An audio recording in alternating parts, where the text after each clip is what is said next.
Hello and good morning, everyone. Good morning, ladies and gentlemen, and hello, Jana. Hello, Raymond.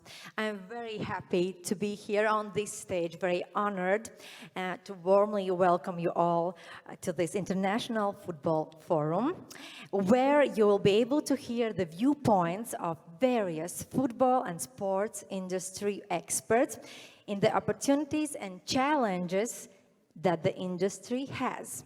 And also what we need to do in order to grow and be more professional.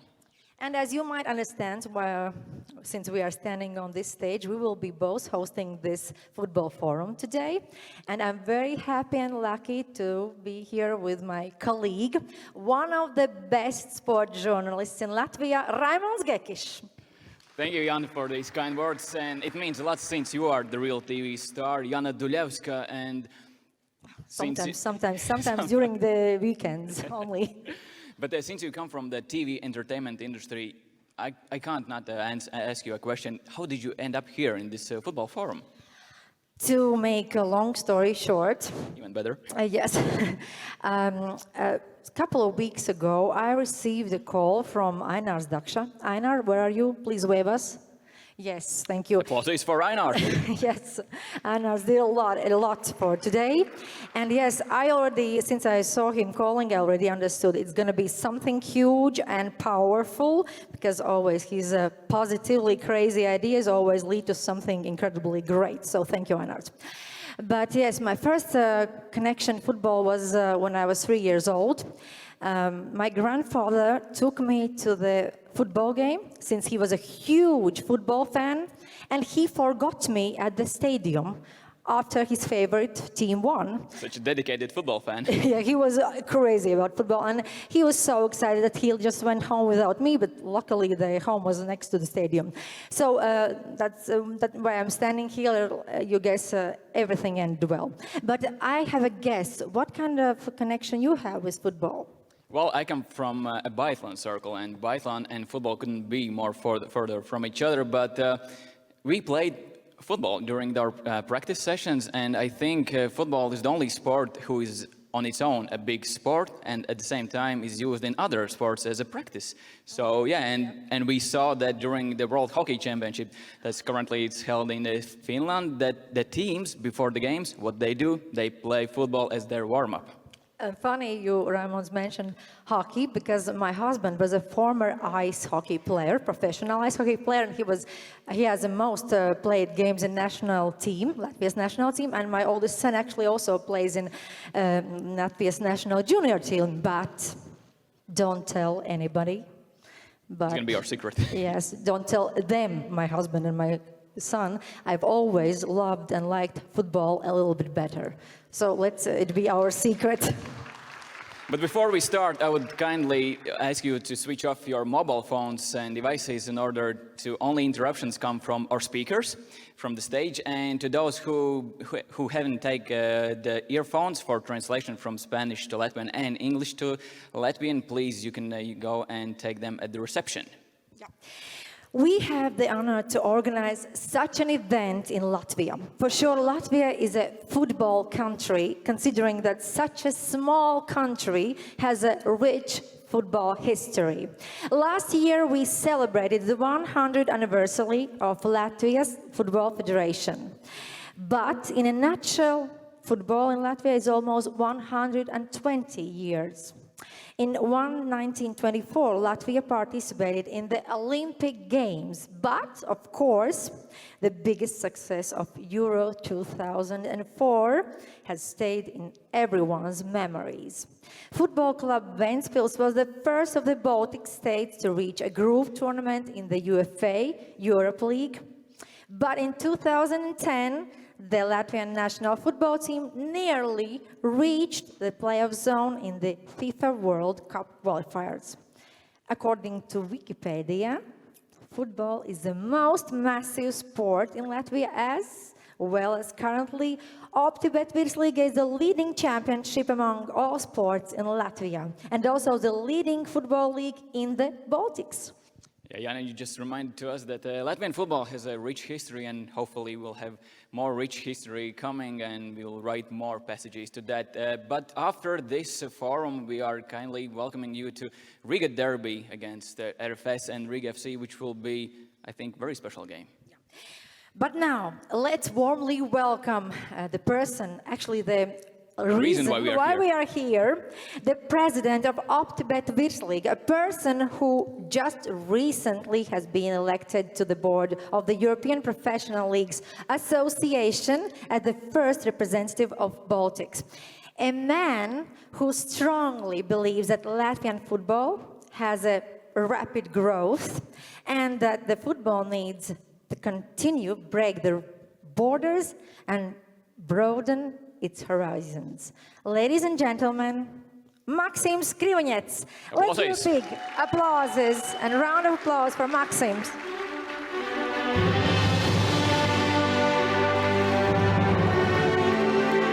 So, thank you, Jana. Thank you, Raymond. Dear guests, honored guests, dear ladies and gentlemen, I'm delighted to welcome you at Virslīga Forum, the event that we're organizing for the first time together with our friends from LaLiga. And I hope this event will be a good tradition to meet together here to talk about sports, about its challenges, its developments. And actually, we have started already yesterday together with our clubs. We had a full day of seminars and discussions on football governance, on business, on technology, and the youth development. And today, we would like to continue these discussions here together on this stage. And I think these kind of events, they have a massive impact. It's like a butterfly effect when a small idea or small action can bring or have a great impact in the future. And today we have some very special guests. We have very interesting audience, and I would like to ask you to be participative, to ask questions, to network, because we are all here today are united on one idea: to develop sports industry and to enjoy it. So let's begin. I would like to wish you to enjoy this day together with us. And I would like to pass this floor to LaLiga president Javier Tebas, who unfortunately couldn't be here today with us, but he sent a welcoming and kind message to all of us. So thank you very much, and let's enjoy this day together. Thank you.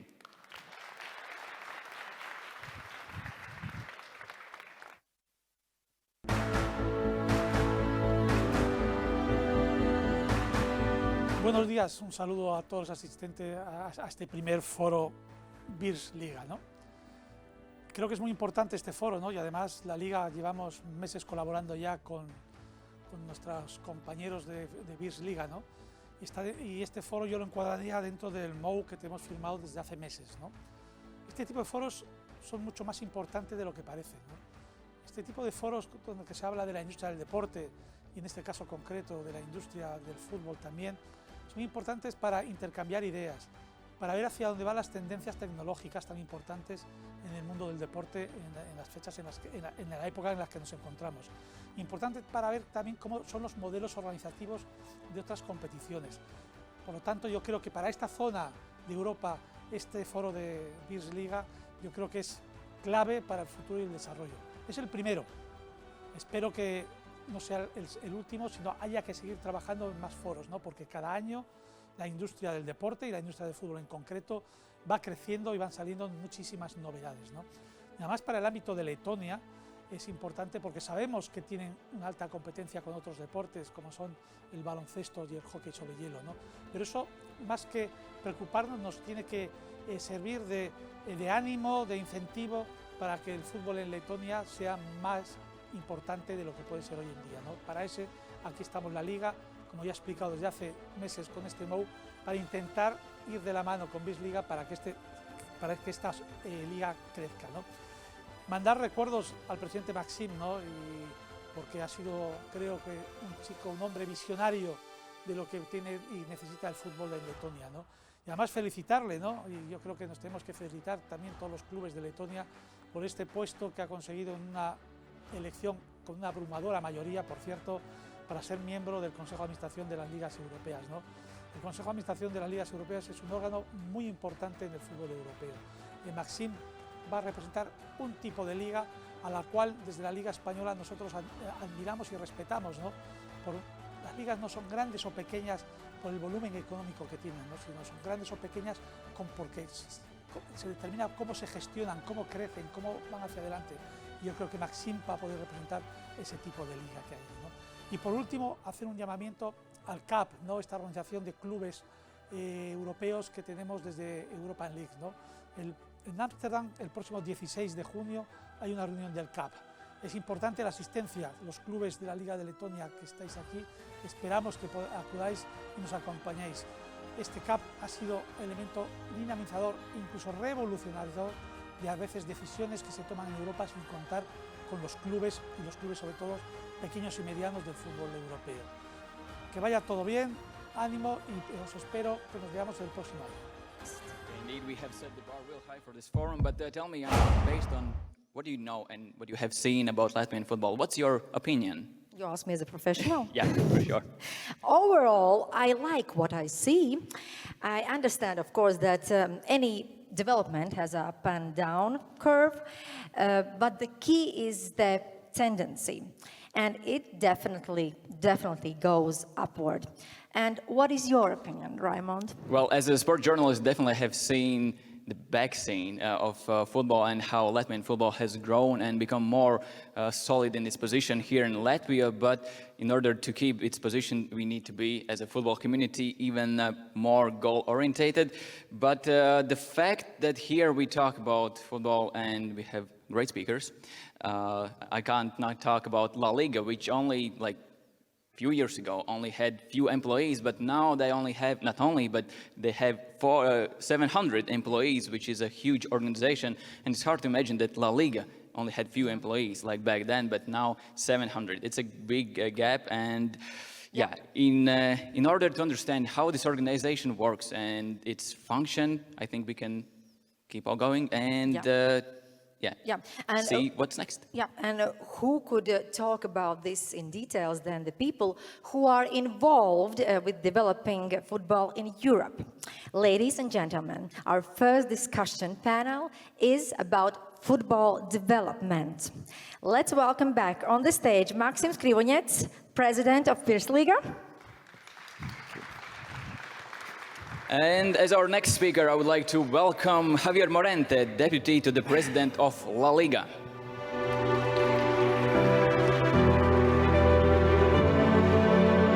And as the third speaker, please welcome Jacco Swart, managing director of the European Leagues. Good morning. Good morning. Our first lineup is filled up, I suppose, and I know that you are going to have a lot to talk about, but Raimond, remember, as it is in football, here we have a time more limited, so let's keep up the pace, okay? Thank you, Jana. Take your time. Good luck. Good morning, guys. Good morning. Morning. Clubs in Europe, top 5 leagues in Europe had a great year last, 2020, more than 1,500 deals made in transfer market, and the overall financial sum for it was around 3 billion euros worth of these transfers. And definitely football as a sport is setting their marks and becoming a huge powerhouse in the world. What's your take on about football becoming financially also the powerhouse? So, very nice opening question. Huh? I thought we were coming here for a friendly discussion. No, first of all, let me say a few words before I try to answer your question. I would like to compliment you, Maksims, about the great event you're organizing here together with your team for not only football but all sports in Latvia, not only Latvia, if I understand correctly. And I think it's not only a big achievement that you managed to organize this, but also the setting you choose. It's really where history and future come together from my point of view. So compliments, and thank you very much for the invitation I received on behalf of the European leagues to be here today. And it's also very nice to be here, of course, in the same panel discussion with our dear colleague from LaLiga, with Javier Morente. Coming to your question, if you look at the developments in football, of course, one of the concerns from the European leagues, and I will try to explain a little bit more about who we are and where we stand for in due time. But one of the concerns we have is that we see growing gaps between clubs, especially, and we see this happening on a domestic level, and we see this happening on an international level. And on a domestic level, we think we are having good discussions with our members to see how they can approach this, because competitive balance in a domestic competitions is very important. And competitive balance doesn't mean that it is bad that in Germany Bayern Munich is winning the titleship, the championship 10 years in a row. What is bad from our point of view, if this happens already, let's say at Easter, while the competition continues until mid-May. So when it happens already in match day 30 or 29, while there are still 4 or 5 match rounds to be played. What we are aiming for, and what each of our members should be and is aiming for, is having competitions where you have a lot of unpredictable matches and where decisions are only made by the end of the competitions, in the final match rounds. And not only on who's going to win the championship, but also the decisions on promotion and relegations, or who is going to qualify for which spot, for a possible spot in the European competitions. So that is one of the things we are aiming for. And one of the things, and I will also hopefully have the opportunity to explain a little bit more about that, what we see is the growing concern we're having about the revenues, clubs who participate in UEFA club competitions, sometimes in qualification rounds only, the amount of money they can make in these competitions, what kind of influence, financial influence it has on the differences, the growing differences on the domestic level. But that's for later. Javier, LaLiga had a great year, and if we look at the numbers, then LaLiga is the 7th highest generating in revenue, almost 2 billion worth of LaLiga as an organization, which is huge. But you also have some huge info about your future projects involving this CVC contract. You could talk about it a bit more, because not all teams were on board with this contract, because Real Madrid and Barcelona, they even sued you for this. First, let me make a brief introduction, because I would really thank Maksims and the Virslīga for the opportunity for LaLiga to be here. It really is a pleasure. I think, and we were discussing this before, Virslīga and sports in Latvia has an opportunity to really build an industry. This is probably the main challenge or the main opportunity that Virslīga has. And what does an industry mean? An industry means to have jobs directly involved within the industry, to have fans engaged with clubs, fans engaged with the league, to have media engaged with what's going on the pitch, but also off the pitch, to have players, to have coaches, to have workers, to have clubs contributing to the government with tax contributions. So also sports gives back to the government, and this kind of event also contributes to building an industry, sharing experiences, best practices, bad practices, everything that helps for an industry. And I think from LaLiga, it really is a pleasure to help build an industry that in Spain represents the equivalent to 1.37 of the GDP. It's very important in Spain, and we're very happy that Latvia is starting this path.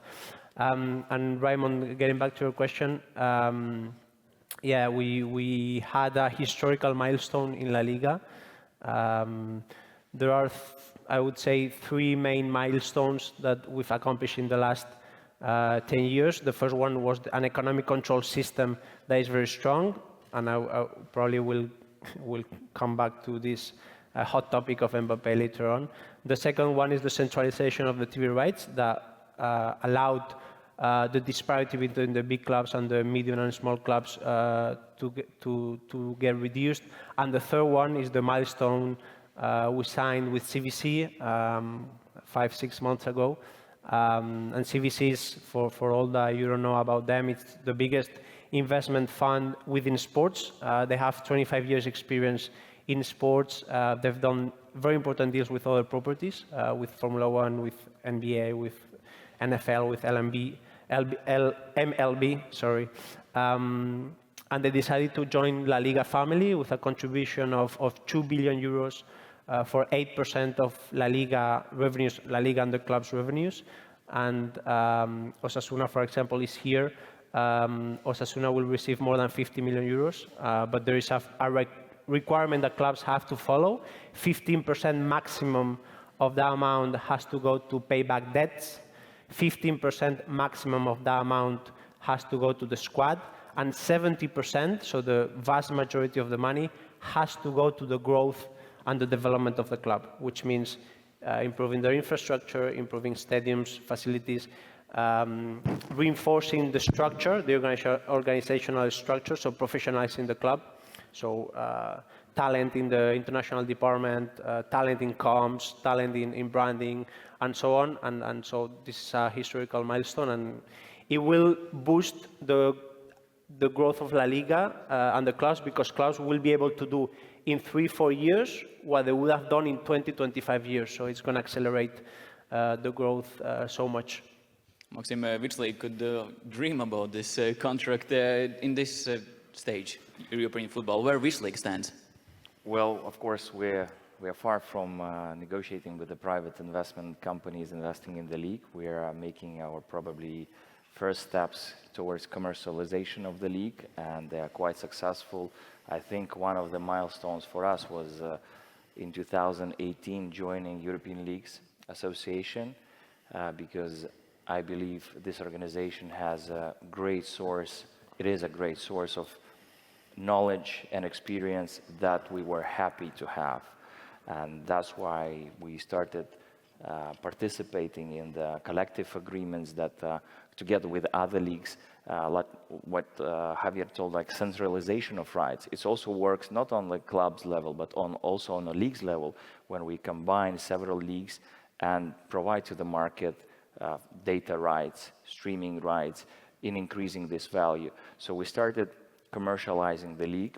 We were quite successful because it was also a first experience, and I believe in the next, let's say, cycle, we will make another step and we will increase our revenues. That by the end of the day will allow us to invest in in infrastructure, first of all, in fan engagement, to provide to our fans new tools and instruments to engage with the league, to follow the league. And of course, for us, it's quite difficult to compete with the big leagues.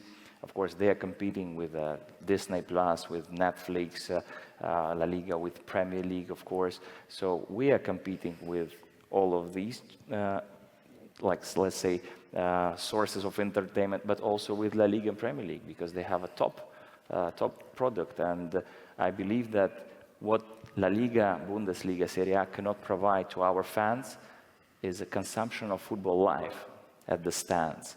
That, I believe, where we need to concentrate, to bring fans to the stands, to organize these games in such a manner that people would enjoy it. So this is a big work ahead of us, but I believe we're on a good right path right now. At the end of the day, it's about protecting your market, and the league is trying to do that by filing not a lawsuit, but complaint against Paris Saint-Germain that Mbappé is staying in Paris, not going to Madrid. And because he's not going to Madrid Real, LaLiga doesn't have like a potential future star that could be part of your brand. Yeah, well, it goes beyond one player. It really does. I mean, what I said at the very beginning, the very first milestone that LaLiga accomplished is a very severe economic control system. And that economic control system allowed the clubs that were owing 700 million to the public administrations to not owing anything right now, and that has developed clubs' growth a lot. So we do believe in a very strong economic system. This is in Spain. In Europe, we come from 2 months ago, UEFA approving a very important reform of financial fair play, which is very positive, where transactions are going to be valued in the market value, where equity contributions are going to be limited to 60 million over a period of 3 years, where overdue payables are going to be controlled. So we're coming from a very strong economic reform or financial fair play reform from UEFA, And now clubs such as PSG that lost 220 million euros last season, that has lost 700 million in the last years, that has a squad cost of 600 million, is offering a scandalous offer to a player that is going to be impossible for them to meet the new financial fair play system. It's just impossible. So, and that attends the whole football ecosystem because it creates inflation, because it brings money to football that doesn't belong to football, because our clubs are in disadvantage when they compete in Europe, because our clubs in Spain, they have to follow a very severe control economic system, but when they play in Europe, they play against PSG, and PSG follows other kind of rules, so they are in disadvantage. So yeah, it is important for us. We're gonna file a complaint before UEFA, before the European Union, before the French authorities. And again, it goes beyond Mbappé, it goes beyond one player. It is the concept of really maintaining a sustainable industry. You can all jump in this topic, but La Liga after Ronaldo and Messi era, it's a different La Liga, right? It affected less than what people think. La Liga, since 2013, when our president became the president of La Liga, has built a very strong brand, or at least we're trying to build a very strong brand that goes beyond the brand of a player. So Cristiano Ronaldo left, Messi left, Sergio Ramos left, but the brand of La Liga has strengthened that much that the impact is not as much as people think. Of course, we would love to have Messi in our league, but the impact is not as much as people think. And I'm going to give you an example. Messi went to League One, Sergio Ramos went to League One, and League One, the international revenues in media rights of League One is 80 million euros. La Liga is 900. So even with League One having Messi, League One having Neymar, and League One having Mbappé, it's not enough. You really need to build a brand, you really need to build a competition, you really need to, what Jacco said, you need to have different fights in the league. You need to have a big fight not to relegate. You have to have a big fight to access Europe. You have to have a big fight for the winner. And when you have those big fights, that goes beyond a name of a player. So big players went to League One, and League One didn't improve their international rights. And La Liga, big players left, others will come. La Liga still has huge players, and our TV rights internationally have not decreased. Jacco, La Liga, definitely, they have their own agenda and different market than the Virslīga. European Leagues Association, what's your main task, and is there any potential solution that you could something imply that would be interesting as for La Liga and Virslīga? Yes, maybe let me try to sketch some background on our organization, who we represent and what we do. First, we are an interest association. So we try to represent and to protect the interests of our members. And who are the members of the European leagues? That are the independent league organizations all across Europe. Currently, we have 37 independent league organizations coming from 31 countries in Europe. And in many countries, for instance, in Spain, it's La Liga who's representing the first top-tier competition and the second-tier competition. But also in some countries, for instance, like in England, you have two different associations or league organizations.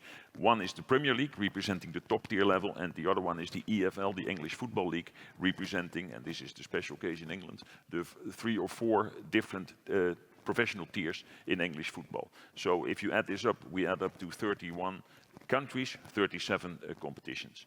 And what do? We do two things, and I think the first thing already it was more or less mentioned and referred to by Maksims, that we try to do collective business agreements in the interest of our members. And we see when we do this, that in general, the top 5 leagues are not interested because they have the market shares which are big enough. They have the markets, they have the organizations which are all capable of making and following the trends in the markets and jumping into new opportunities, and also maybe to create new opportunities which we can benefit from at a later stage for our medium-sized and smaller members. And Maxim referred to a couple of projects we have. The biggest one is that we collect the fast betting data from all matches played in 19 leagues as from next season. In total, 8,500 matches on an annual base, and which we sell on an exclusive basis to IMG Arena, and IMG Arena is going to collect all the data at all these matches, and they will resell it to the betting market, to all the betting operators all across the world. So that's one thing, and this is now really growing financially and also in volume of number of matches, so it's going to be more and more interesting for the Virslīga, and if it's going to be more interesting financially for the Virslīga, it means, most probably, that it's going to be more interesting financially for all the clubs playing in the Virslīga. That's one thing. So, and we do similar projects which are of a, let's say, smaller scale today on international media, and we are now thinking about NFTs and digital collectibles and other licensing projects. And so that's what we do on the business side. And one of the things we also now going to do is to start an educational program, especially meant as a talent development program for people who work at leagues, which is called Elevate. We are doing that in cooperation, in close cooperation with LaLiga Business School, which is a business unit of the LaLiga League organization. And I don't think we have to show the, how the structure of LaLiga is exactly looking like, but it's part of LaLiga. And it's a good cooperation because we don't have the ambition to become to create an educational department, while at the same time one of our leagues already has an excellent department running all kinds of educational programs. So these are examples of what we do on the business side. The other thing is that we represent our members on the in the political European arena. And in any case, and this is similar to LaLiga, this is similar to the Virslīga, what is very interesting, that we always have to represent all different sizes of leagues, because representing LaLiga and the Virslīga at the same time, you can imagine that they have different interests on maybe the same topics. And what is the beauty and the quality, I would say, of the European League so far is that the members, and also the members who are represented, and now Maksims is also elected in our board of directors, that the members who are in the board of directors manage, in general terms, to stay united. And because we have to, and this is similar to what is happening in a league, you have to represent big clubs, medium-sized clubs and small clubs. And you have to make sure that everyone understands that you need each other to play a proper competition. We also have to make sure that all our members do understand that we have to work together, that we have to stay united in order to make a difference and to create leverage on a European level. And in the political arena, we mainly discuss with UEFA, which is our main stakeholder, and there I think the main topic is always UEFA club competitions related on the financial sustainability rules or regulations as they are called right now, but also on the format of the competition, who is having access to the competition, the revenue distribution model, what kind of impact is it having on the match calendar, etc. So that's a whole wide range of topics we discuss with UEFA, and we have close relationship with the fan organizations, with the player organizations, FIFPro, also a little bit with FIFA, but if you look at how we are organized, we also have a sister organization, association, which is called the World League Forum, also based in Switzerland, who are especially focusing on FIFA regulations, for instance, on loans, on player regulations, and on whatever. And when there was this idea not too long ago from FIFA to create a new international match calendar, to have a biannual World Cup, instead of every 4 years, we did this very much together, together with our members, together with the World League Forum, and together with the European leagues. So, yes, and this is also coming back to what Javier just mentioned about the discussions now taking place, and it's not the first time that discussions take place between LaLiga and the French league on this now, especially this topic of Paris Saint-Germain and Mbappé. We have to find a balance somewhere. So we are not in a position that we say to LaLiga, you cannot say this, or you should say this or that, or we are not in the same position to any of our members. We are not a regulatory body. We are a membership association. But we, of course, and this is what we explain to LaLiga, this is what we explain to all our members, what we explain to the French. We understand what they are saying. How do we find the proper balance so that we can bring the two parties together to move on to the next topic and to find proper solutions which are suitable and workable for all of them. And yeah, sometimes we are more and sometimes we are less successful in that. And this is how life functions, I think. Yeah, you talked about financial part and also political part, but where the game itself is on this table. Yeah, I mean, on the financial part, when Javier also can jump in. yeah. Yeah, well, on the game, coming back to the CVC project, and I'm going to liaise the game with Osasuna. Osasuna, of course, is one of the 38 clubs out of 42 that joined the CVC project. LaLiga is 42 clubs, 20 first division, 22 in second division, so the vast majority decided that it was on their own interest to join this project. Osasuna has a beautiful project ahead. They renewed one of the best stadium in the world that was recognized to them a few months ago. And they're using part of the money to grow their structure. They have a beautiful project for reinforcing their organizational structure in internationalization, in branding, in comms, and so on, and that helps what happens on the pitch. From LaLiga, what happens on the pitch is really on the clubs. All the sporting decisions, all the tactical decisions are done independently by the club, but what we do in LaLiga, we help them build the structure, build the revenues, maintain a decent economic control system to allow that what happens on the pitch is the best we can have. We also work a lot in the TV production. Our colleagues from LaLiga are here, Sergio and Antonio. We believe we have the best TV production in the world. So no matter what's happening on the pitch, we make sure that the level of quality that the spectator has is the maximum, which is also very important because some matches we all know it's football. There are more exciting, less exciting, but the quality of the match is also super high level. Maxim, being part of European leagues, you can give the voice of Virslīga teams to the Europe Association. What are their needs and what they are telling you? Well, first of all, we have meetings with all leagues and we discuss. Frankly, all leagues have the same problems. The scalability of leagues, of course. Scale. Yeah, different scale. But the matter of these problems, they are the same. That's why it is easy to communicate, to find the common ground, and it's important to hear how other leagues are solving their questions. So, but because by the end of the day, by growing and by improving football, we give it back to our clubs and to our fans. And within the European leagues, I believe it is a family of leagues. Everyone is very responsive and supportive, and not only inside the organization, but for example, we're having, let's say, side projects together with LaLiga. So, and yesterday we also talked about it with our clubs. And we had a presentation from LaLiga Tech, because I call LaLiga as a football NASA. So it's so detailed, and yesterday we had these on slide, nothing left to a chance. So it's so detailed, it's so advanced, and we can take part of this technology to Virslīga, especially in creating digital infrastructure, which today we don't have.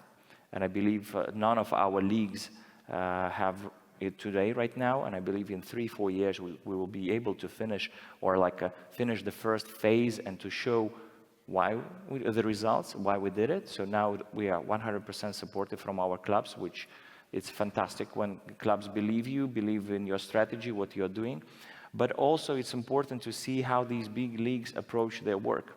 So nothing left to chance. This is a good idea and good model just to treat your work, how we create the content for our fans. So to make a data-driven decisions. Because previously we started well, if I like, because I'm a football fan and I'm Virslīga fan, and my colleagues are fans, if we like this content, this level of production, probably majority of other people will like it, yes? But it's not sustainable. We need to make data-driven decisions. We need to get the data, what our fans like, what our clubs need, to make analysis and to make the decisions. So by changing our mentality, changing our approach to work, and that's what we are learning from European League's members and from LaLiga. We finally will change the situation, we will develop this industry, and there is a great potential to develop this industry. If we see a percentage of government expenditure on sport in Latvia, it is lower than average in the European Union. We all remember the case of Iceland national team in 2016 and 2018. This is a huge advertising of the country. It was massive, but Iceland government spends 3.5% on sports and recreation. Our government spends today 0.5%. So there is no miracle. So if we want to develop this industry, if we want to be proud of our clubs, of our national teams, we need to work together, and nothing grows without investment. We need to get this investment and to care about our product, and we will get the same results as these nice stories that are called miracles. No, it's just hard work and investment. Yeah. I mean, what Maxim said in the beginning, that all leagues, no matter what your size is, more or less, are facing the same challenges and the same issues. Because I fully agree with that. And I've been working, this is the same at clubs. I've been working at clubs for 13 years. And no matter the size of the clubs, you are facing the same issues, only the size of the club makes the difference in the, let's say, the landscape where you have to act. And if you allow me, I would like to give the example of the UEFA club competitions. Because the UEFA club competitions, when we have discussions in the European leagues, a lot of these discussions seem to be focused only on Champions League.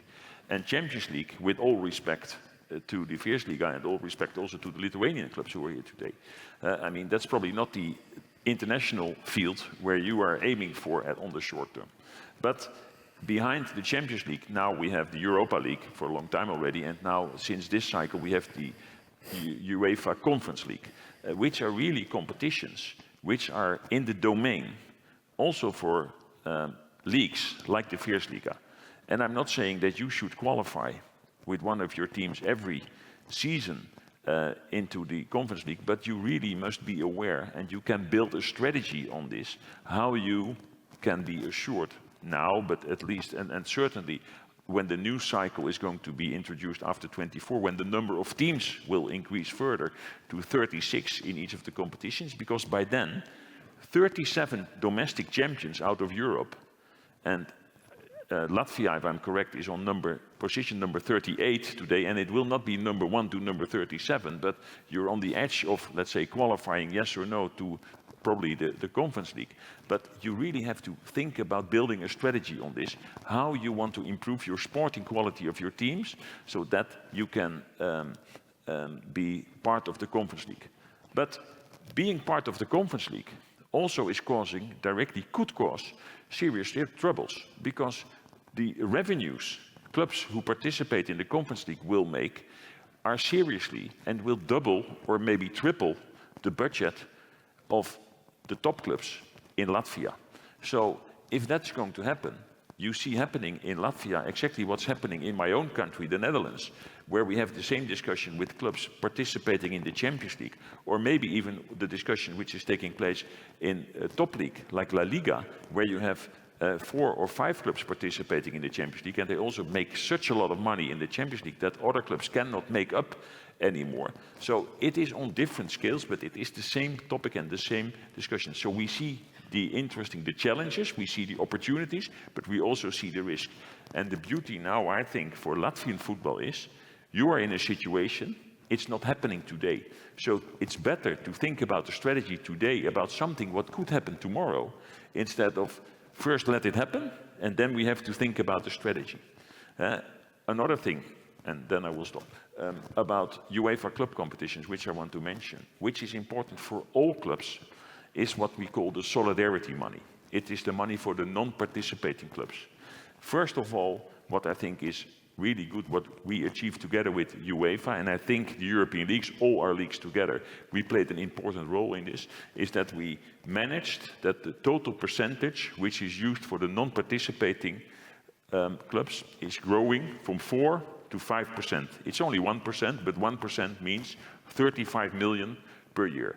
And what is especially very good in how the money in total, which is now in total 175 million each year, is distributed amongst all the associations, because it's not going directly to the clubs, and I will refer to that because about this, the typical situation in Latvia, but is that the big associations, the top 5, with the support of their leagues, decided to abstain from a big share of their non-participating clubs' revenues, which is not to the benefit of the clubs who do not participate, and which is not paid by the clubs who do participate, but it is very good because it is to the benefit, especially of all those clubs playing in countries who do not have a club participating in the group stage or further down the tournament of the Champions League.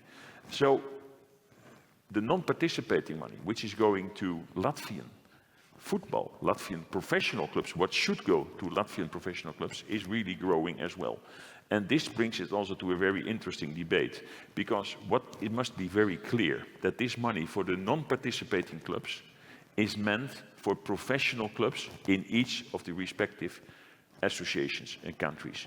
There is a general rule: if you do not ask for let's say, a special way how to distribute this, it will be distributed equally amongst those teams who do not participate in the group stage of UEFA club competition. So in many cases until now, that would mean you have to distribute it equally amongst the 10 clubs playing in the Virslīga. But an association can ask for a separate or a special way how to distribute this money. And I know there has been a lot of debate, there is a lot of debate going on within Latvia between the FA and between the Virslīga, and hopefully clubs are involved as well. And I also understood that now these discussions seem to go into the right directions. There are now opportunities that the cooperation between the federation and the league are going into the right direction, because this is also looking at the financial situation of Latvian football. This is serious money. This should not be ignored, and this should not be underestimated. So, sorry for being long, but I think this is an important topic to address also for this, for the audience we have here today. And let me, Raymond, add one note, because you said something very interesting that the audience might not see at first, but it really is the case that all the leagues, no matter the size, we defend the same purpose, which is the protection of the domestic competition. Realities are different, but the purpose at the end of the day is the same. And LaLiga is super interested for Virslīga to grow in Latvia, and we were discussing this before.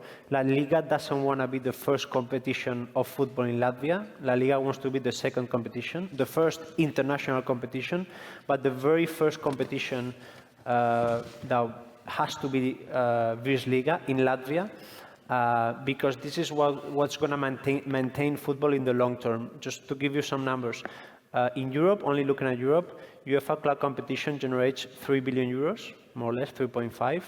Domestic league competitions generate 10 billion euros. So leagues are more than 3 times higher in terms of revenues than UEFA, and these revenues is what allow clubs to develop players, what allows industry to happen, what allows job opportunities, and so on and so forth. And in order to have sustainable leagues, fans need to be attached locally, and it is very dangerous when an international league is positioned above the local league for the long term. And this happens a lot in Northern Europe, where Scandinavian countries follow, because of culture, a lot Premier League, and the local leagues are less important, and it's very challenging for the long term, because at the end, what media are interested, what fans are interested, is what's happening on the ground, what's happening with the clubs of their home, and that's what drives interest, and that's what we need to protect, and that's why the interest is the same, protecting our domestic competition.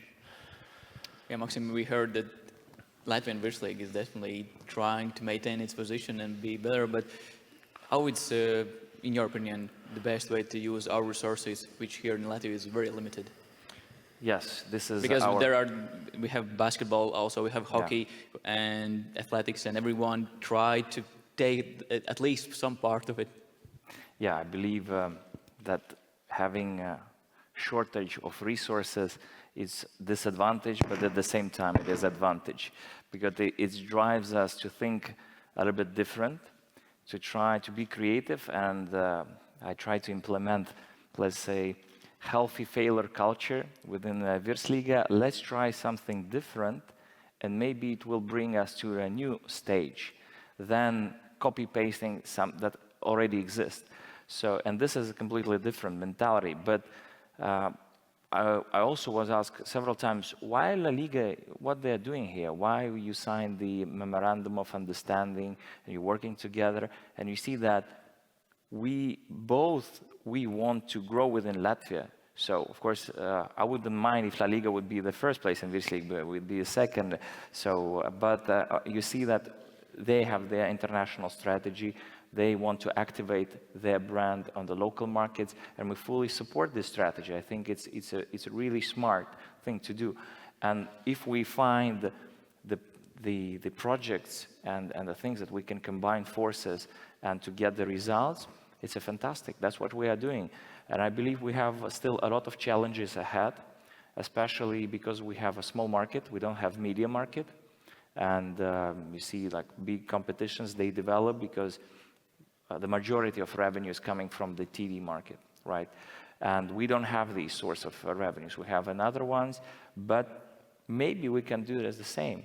And who knows, maybe in 10 years we can grow and we can create a common market with, let's say, Baltic League, to grow from 2 million market in Latvia to 6 million market, which is the same as Denmark. And we see that Denmark was always participating in big competitions on international level, and there are clubs. So, but today we have, I would say, big potential still. We have a place under the ceiling. I think 3-5 years we need to develop infrastructure. We need to help our clubs to become more sustainable, to diversify their revenues, to try to give something back to the clubs as well. And if we grow, we, of course, firstly, we need to invest to get more, and then to share to the clubs. So they also would have a ground to work. And what Jacco said, also solidarity distributions. So yes, like last year it was 500,000 and which is euros, which is a great amount for our clubs to get. That's when now we started thinking with the Football Federation how we can create a system that is, first of all, fair, secondly, rewards the best academies and the best clubs that produce the best local players. And creating these systems and these revenue distribution models will help a lot to our clubs.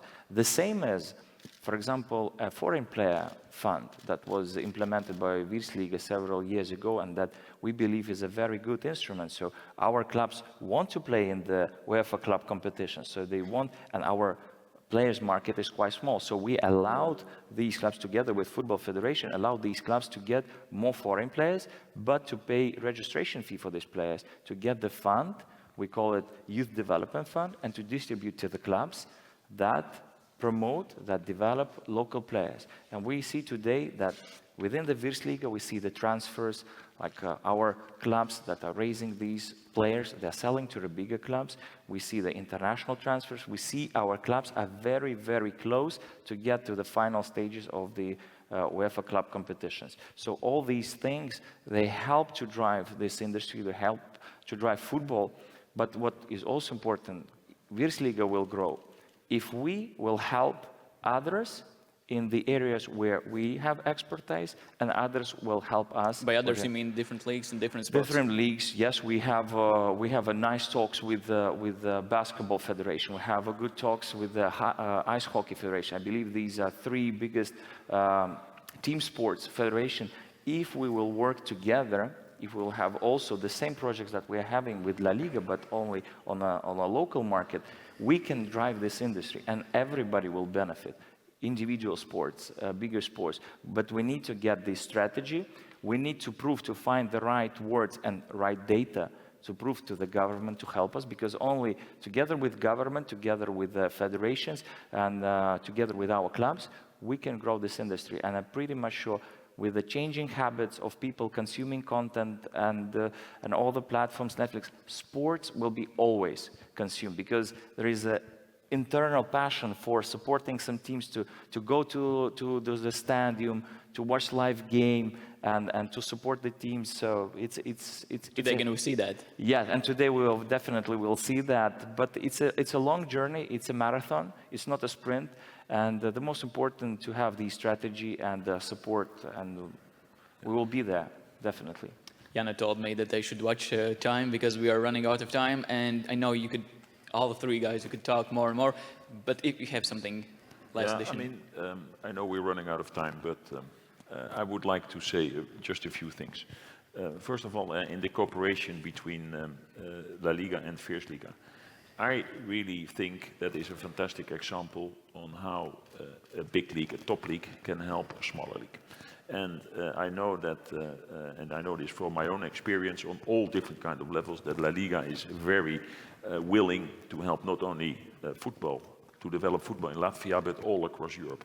And because I truly believe that they believe that if we develop football all across Europe, it will be beneficial for all the domestic competitions as well as for our own competition, being La Liga. And like Javier was saying, they have the ambition to be the second league in each domestic territory. So that's one thing. I also see that under the leadership of Maksims, that there are a lot of very positive developments happening in Latvian football. The fact of this event is one of the examples. But I also want to be a little bit critical. And I want to mention a few things, because I think if I look at the competition format in the league, I'm not really thrilled about that one. You have 10 clubs and you play a very traditional model, 4 match rounds, so after 36 matches, everything is decided. For a small competition like this, you could discuss, you could think about, should we not think about more thrilling, appealing match or competition formats?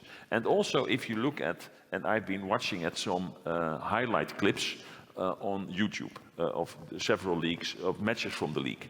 And I'm also not very thrilled about what I saw, because you do not see fans, you do not see commercial signings. So I think there is a lot of room for improvement. And I also understand that everything is very complicated and nothing can be solved directly and at once, even not with the help of La Liga. But I would say focusing on creating a fan base, and whether this is on esports, whether this is on other things, whether this is, but bringing them to the football communities, bringing them to the matches, because that is what football needs, matches around the field. And I know you cannot have everywhere big stadiums like you have in Spain or like you have in other countries, but you should start somewhere. And like where? One final thing. Like where you could start. Sorry? Like where you could start. You mentioned you should start, but where? I think I would definitely focus on getting fans to the stadiums, because football starts with fans. You need fans either to watch it on TV or to be at the matches, and best is if you have them both. But that would be my top priority in your country. And another thing I would really focus on is starting discussions with the other Baltic states about possible creating whatever kind of cross-border competitions. And I know there are many things which are very complex in that matter. I'm from a country where we have had a long discussion between the Belgians and the Netherlands about the Beneliga, and now this project has been killed by the Dutch clubs, which I understand, because they have different sizes of markets which are in between the Latvian market and the Spanish market. So I think as to start a cross-border competition, their markets were too big. But and one other very important topic on this matter is, of course, what's happening with the UEFA club competition spots. I think we could think of, and we can maybe help in this, but we will never tell to the Latvian what you should do. We will only tell you what we think you could consider together with your club, because this is all domestic affairs. This must be arranged in Latvia, maybe together with Lithuania, maybe together with Estonia. But I think bringing the markets together, but maybe not for the entire competition, but for part of the competition, it creates new energy, it creates new synergies, it creates new value. So I think, if you ask me where to focus, fans and competition format. Yeah, we see that in basketball because the Latvian Basketball League having joined the venue with the Estonian, so it's already starting. So there is a room to improve. Moreover, we are starting within the Football Federation the projects on the Baltic scale with youth teams playing the competition, and the next year there will be more of them, and the women competition as well. So I see there is a great potential there, but to make this step, we still have to do some work at home. We need to develop an infrastructure, real infrastructure and digital infrastructure to make this organization happen, because we can grow in the market, but if we cannot exploit this market, if we cannot drive the revenues from the TV market and to develop our competition, there is no point to doing that, because we had already Baltic League previously, but there I see how the great idea was poorly managed. And we have only one opportunity, one chance to do this in the future. And I believe in this project, maybe not in 5 years, maybe in 10 years, I believe in it. So because I see how other leagues developing, I see what opportunities we have, and we need just to think, and it requires changing mentality. Because even if we remain with the same access to the UEFA club competitions, today we have 3 Champions League places, we have 9 Conference League places. If we create a combined league, we need to sacrifice 2 Champions League places and 6 Conference League places to create a competition. But imagine this competition where RFS or FC Riga or like a Flora or Žalgiris or Sūduva or any other club that will be promoted this league fighting for relegation. Imagine this. Today it's unimaginable. So they are fighting all the time for the titles. But we can create such a competition that would drive fans to go to the stands. We can create these 2 systems, like a top-tier competition, first league, that both will be super competitions for the local market, right? With the driving interest, with the driving revenues. But as I told you previously, we need to do a lot of work to prepare for this and to change the mentality, because now it's very difficult. It's super hard to make this decision, to change it and to something sacrifice. But what I like about sports is the term competition, where competitors cooperate. Only competitors cooperating can drive this industry. There is no, retail economy, there is no automobile economy, but there is a sports economy, such a term, which is studied in university, because it's completely different. The product is emotional, and competitors need to cooperate. They need to sacrifice sometimes revenues. They need to give literally their money to their competitors to drive the competition, because by the end of the day, they will be better off together. It's like never-ending circle. It's never-ending circle, but it requires, you can imagine, it requires an immense, like will and power to change it. But that's how we start working in this direction, and who knows? But for me, it's exciting, even to thinking about these ideas, that we can change how the system works, not only in Latvia, but in the Baltics, and we can become a competition where our national teams, because if we, sorry to make a small note, that today, if we remain with this status quo, Latvian, Lithuanian, and Estonian national teams, I believe, will never ever play in the Euros or World Cup, if we remain with the same system, because competition is incredible. Investment is incredible in sports in other countries. Only if UEFA decides to play like 48 teams in Euros, right? So, or World Cup will be for everybody, just open competition. No. So for today, we need to change with a bigger market, with such an immense and strong competition. We can think, yeah, Latvia, Lithuania, Estonia can be participating in Euros in the next like 20 years.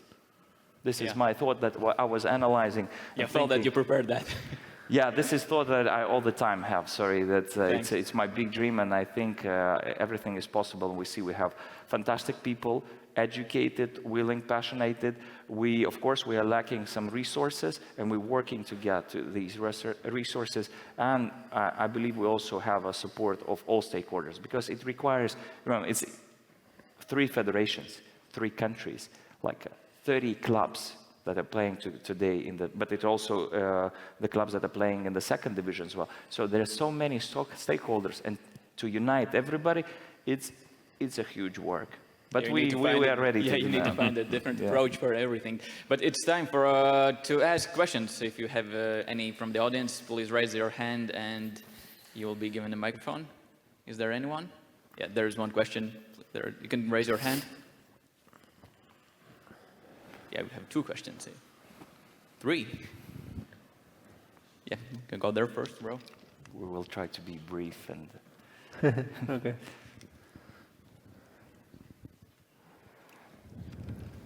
Please stand up and introduce yourself. Hi, my name is Edgar Spukinsks. I'm from the football world for some years here. And actually, I wanted to thank you all for starting this discussion as you did, because you touched a lot of very important and very interesting topics, which are rarely discussed here, I assume, in our market. But anyway, I think they are very important. But the topic is development. All what you said is linked to development. So as a matter of summarizing what you have said and what you haven't said, could you please give us your personal opinion on the following matter? You are representing 3 different entities, 3 different organizations, like governing body, as I see, European leagues, and 2 leagues which are totally different in the size and achievements, etc. As organizations, you have achieved a tremendous success, each of its own scale, signing agreements, getting finances, having a great relationship with your internal stakeholders, outer stakeholders, etc., etc. So the question is in 2 parts. First part, could you give us a list of some bullet points which you think are the main reasons you achieved the success you are having today? Either values or principles or activities, actions, or whatever it is. What helped you to achieve the success you have today? And to maybe also give us a focus and to understand how you see the nearest future, 1, 2, 3, 4 years. What are the key success factors for the future? Could you give us some short insights into that? Thanks. For me, I'll start because I'm going to liaise this with something you said, Maksims. There is this concept in sports of collectivity, and that's what has brought LaLiga where we are. Back in the days before Javier joined LaLiga, we had clubs, but we had individual clubs. Now we have clubs, but there is a collectivity. And clubs in LaLiga took the responsibility to be in some discomfort because that brings the collectivity up. It is not easy for the clubs to adapt to a severe economic control system. It is not easy for the clubs to adapt to a very severe regulation rules within the match day, because they have to follow very specific rules for the commercial signings, for the TV production to be at the maximum level. Clubs have to be with certain discomfort, but the moment clubs understood that it goes beyond their individual interest, that it has to come from a collective interest. That's where I believe LaLiga stepped up, and that's where I see Virslīga stepping up. The moment that we are able to work together, as Maksims said, and really go beyond our economy, our personal interest, and really work together. Clubs are competing, but within a collective ecosystem, and this is very, very particular of sports, and it doesn't happen in other industries. Yes, thank you for your question, and I translate the question to respond from a European league's point of view. And I think, first of all, we will always aim and try to be more successful than we are today. But I do agree with you that today we are more successful than a couple of years ago. And I think the main reasons for this is that we managed to become more relevant for our members. and for all our members, both on the business side as well as on the political side. I refer to the project of the fast betting data agreement, but I also want to refer to the contribution from our members together with us being the association in topics like the increase in the share for the non-participating. Also in the discussions we have had recently with UEFA for the format of the UEFA club competitions for post-24. The fact that we have always been fighting for having more clubs to be able to participate in UEFA club competitions. But there will be more battles to face and to come. So if I look into the future, and where do we want to be in let's say, 4 years or 5 years from now, I only mention two things which are now crossing my mind, I think are two at least main priorities. First of all is we want to continue our growth on the business side to be more relevant also, especially for the smaller leagues and the medium-sized league, in order to provide them the opportunity, and it will always be on a voluntarily basis. So it's Maksims together with his clubs and the league organization who decide whether they want to participate, yes or no, in projects we are going to offer to them and to others. But I think we can still grow quite a lot and quite a bit in that area. And the other thing is, which is also a strategic direction, is the connection between the European leagues via its members and all professional clubs in Europe. And in that respect, we started this initiative already back in 2019 by introducing the Club Advisory Platform meeting. And this has been very successful, and we have organized it twice in Madrid.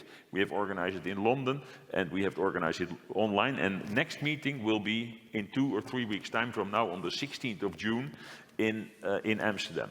And this is a platform which is really open for all professional clubs in Europe. So not only those who are playing in UEFA competitions, because all the clubs in Latvia, all the clubs in Lithuania, they have an interest, direct or indirect, in international affairs. So, and we think that this is a really strategic direction also of our association to further grow.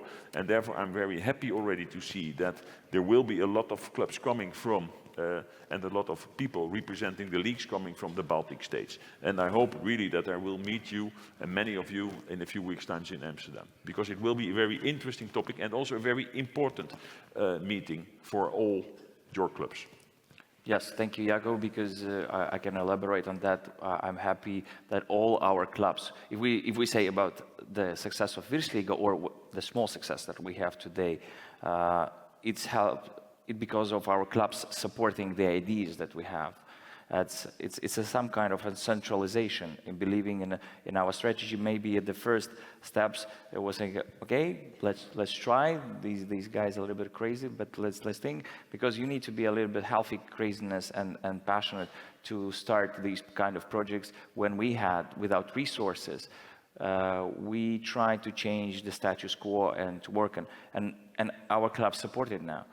And they will be in Amsterdam on June 16. So all our clubs will travel to Amsterdam to meet other clubs all around Europe and try to build their connections and relations with other football stakeholders.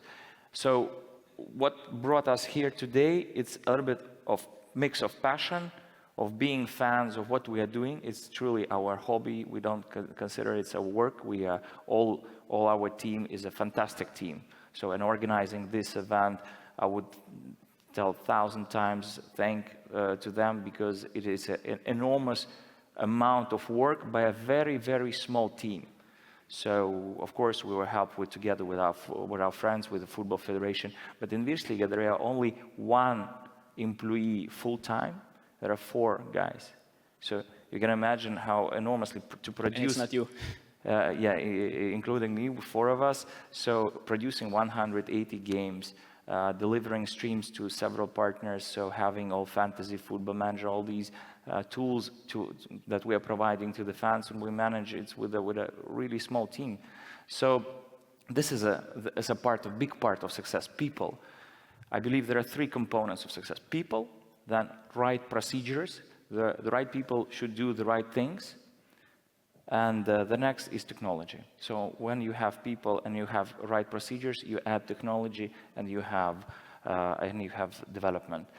Where we see the future, so very simple. There is a fans pyramid. We have like a very active fan base of, let's say, 5,000 people, like 5,000 people that are going to the stands, reading football, somehow interacting with the clubs and with Virslīga, and there is a big platform of this pyramid.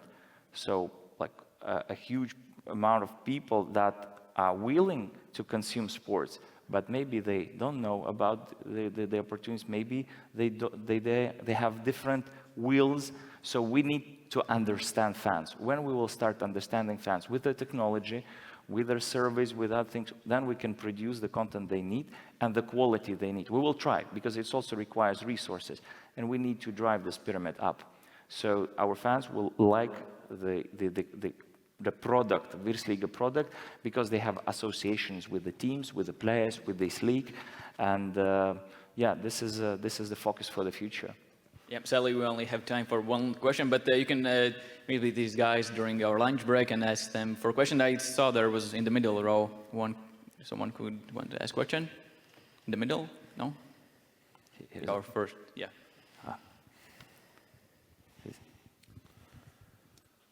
Labdien, hello, Dirts Mihelsons, Football Club Meta. We are one of the clubs who are participating in Virslīga since day one from establishing, yes. And we are one of the co-founders of the league. And I remember in 2012 it was a huge discussion, do we need it, do we don't need it? And we were one of those who said there should not be doubts that we need a league and be a separate from as an organization for the Football Federation. Of course, we need to cooperate very closely, but it will drive the clubs forward, also to success somehow. And we can, after some years, say that it was a good decision, but still we are developing. Yes, and I wanted to ask if, in your experience, can you mention some league which was in this position where we, as Virslīga, we are now, and who succeeded with the right philosophy, with right vision, and with right energy? Are there examples? If I understand your question correctly, yes, there are within our membership quite some members who are more or less in the same position like you are within the Virslīga. And also we have, our association has grown in memberships over the last couple of years quite a bit, and especially with countries from all different territories and different areas in Europe, but where football really is developing. And I think, and this is something, of course, I'm listening, of course, also very well today, and I see you all here, where we hopefully also in the future, in the near future, can contribute by bringing leagues together, sharing ideas, sharing maybe concerns, maybe sharing the same challenges, and also with the support. And this is what I said before, of a big league like LaLiga, but it's not the only the top league. And I also know that other top leagues are also very well willing to support other leagues in their developments. So I think we will never, and I said this before, going to tell you what you should do. We can only tell you what you could consider to do individually, together with others, and you should make maximum use, and I think Maksims is making maximum use of the network we facilitate. And that's the network on the leagues. And I also want to rephrase again on the meeting we have in Amsterdam, because that's also very interesting for all the individual clubs to start to build your own international network with other clubs from many other countries, from across Europe. Okay, for now we'll say thank you. Jacco, Javier, Morente, Maksims, Krivuņecs. You will be able to talk to them during our lunch break, but for now Jana is waiting for her introduction. Thank you, guys. Thank you. Sorry for messing up your time schedule. I will need to talk to Jana. Thank you.